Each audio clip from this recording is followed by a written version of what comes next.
প্ৰণাম হাবিলুদ্দিন নিৰক্ষৰ কবি ঘৰ মোৰ গুণিয়ালগুৰি জিলা বৰপেটা অসম। মই এনেকুৱা এজন মানুহ আজি লগ পাইছোঁ। এইটো বেকিৰ দলঙত আমি থিয় হৈ আছোঁ। এনে ক্ষেত্ৰত অসমৰ এজন বলিষ্ঠ কণ্ঠে বিতৰ্ক কৰা এজন মানুহৰ লগত মোক লগ পাইছোঁ।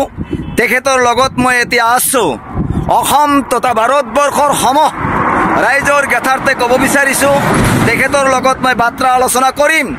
কিন্তু তাৰ আগতেই মই এতিয়া আছোঁ বৰপেটা ডিষ্ট্ৰিক্টৰ যেটো বেকিৰ দলং বুলি কয়, এই দলঙৰ সন্মুখত। তেখেতক আপোনালোকে ছ'চিয়েল মিডিয়া সদায় দেখিব পাৰে যে হিন্দু মুছলিম যে কিছুমান মানুহে অসমৰ বিতৰ্ক কৰি থাকে, তাৰে সদায় কাউণ্টাৰ দিয়া মানুহজন এখেত। আৰু এখেতৰ নামটোও মই নাজানো। দাদা, আপোনাৰ নাম? যিয়ে নহওক, দাদাক মই লগ পাই ভাল লাগিছে যে এজন সাধাৰণ নিৰক্ষৰ কবিৰ হকে লগ হৈছে। তেখেতে মোৰ লগত আলোচনা কৰি আছে। মোৰো ভাল লাগিছে যে মই অসমৰ হৈ মাত মাতি আছোঁ। জাতি ধৰ্ম নিৰ্বিশেষে সকলো মানুহ যদি অসমত একে মঞ্চত থিয় হয়, দেশখন আগবাঢ়াই নলয়, তেনেহ'লে দেশখন কেতিয়াও আগবাঢ়ি যাব নোৱাৰে।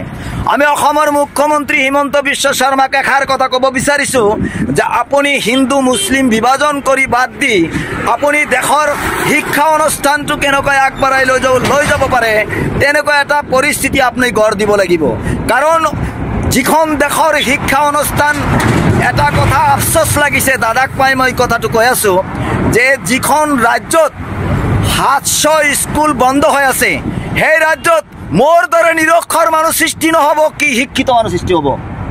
যদি এখন ৰাষ্ট্ৰ যদি লেখা উন্নয়ন কৰিবলৈ হয়, সেই দেশখনক শিক্ষা আগবঢ়াই ল'ব লাগিব। না কি কয় আপুনি এতিয়া কিবা কওক? লগ পালোঁ। মই একচুৱেলি এখন মিটিঙত গৈ আছিলোঁ, আৰু মিটিঙত গৈ থাকোঁতেই অসমৰ প্ৰায়ভাগ মানুহে চিনি পায় এখেতক। দলঙত মই দেখিলোঁ, ভাল লাগিল যে এগৰাকী নিৰক্ষৰ ব্যক্তি হৈও কবিতাৰ মাধ্যমেৰে অসমৰ সহজ সৰল সাধাৰণ মানুহখিনিৰ দৃষ্টি আকৰ্ষণ কৰিবলৈ সক্ষম হৈছে। মই তেওঁৰ ভৱিষ্যত উজ্জ্বল কামনা কৰিছোঁ আৰু আশা কৰিম তেওঁৰ এই যিটো যাত্ৰা, কবিতাৰ মাধ্যমেৰে তেওঁৰ যিটো প্ৰতিবাদ, তেওঁ যি ধৰণে সাব্যস্ত কৰি গৈছে, সেইটো সঁচাকৈ প্ৰশংসনীয়। আৰু আপোনালোকে এওঁক ফ'ল' কৰিব বিচাৰিম। এওঁ যি ধৰণে এটা সমাজ প্ৰতিষ্ঠাৰ কাৰণে আগবাঢ়ি আহিছে, আপোনালোকে তাত সহযোগিতা কৰিব। ধন্যবাদ। আপোনাক লৈ এটা কবিতা, দেশৰ পৰিস্থিতি লৈ। কোনোবাই তোমাক সহায় কৰিব, তাৰে কল্পনা লৈ ৰৈ থাকিলে নচলিব। আনে কি কয় সেইটো তোমাৰ বিষয় বস্তু নহয়, নিজৰ কামখিনি সোনকালে কৰি লোৱাই ভাল হয়। আৰু আগশাৰীতে অধ্যয়ন কৰিলে সেইজন ল'ৰা ছোৱালী কেতিয়াও পিছলৈ নাযায়। এটা বিষাক্ত সাপে কোনোবাক কাটিলে এজনহে মৰে। এজন ৰাজনীতি নেতাই যেতিয়া আওকাণ বুজি নাপায়, সমগ্ৰ দেশখন ধ্বংস হ'ব পাৰে। কিছুমান ৰাজনীতি নেতাক মৰম কৰাতকৈ ঘৰৰ কুকুৰজনক মৰম কৰা ভাল। কোনোবা সময়ত আপোনালোকৰ কামত আহিব। অগাধ ভাল পোৱা নেতাজনেই গোটেই জীৱন আপোনালোকক শোষণ কৰিব। কিছুমান বিধায়কে যেতিয়া সদনৰ মজিয়াত জাতিৰ হকে মাত মাতিব, আৰু বৰিদ্ৰ নেতাবোৰেই নিজৰ গাদীৰ স্বাৰ্থত নিমাতি কন্যা হৈ বহি থাকিব। এইটো মই কোৱা কথা নহয়, নিজক প্ৰশ্ন কৰিলে সমাধান ওলাই আহিব। বিশ্বৰ মানৱ জাতিক দেখি ভয় কৰাতকৈ সৃষ্টিকৰ্তাক একবাৰ স্মৰণ কৰিলে সেইজন মানুহ নিশ্চয় এদিন সফলতা অৰ্জন কৰিব।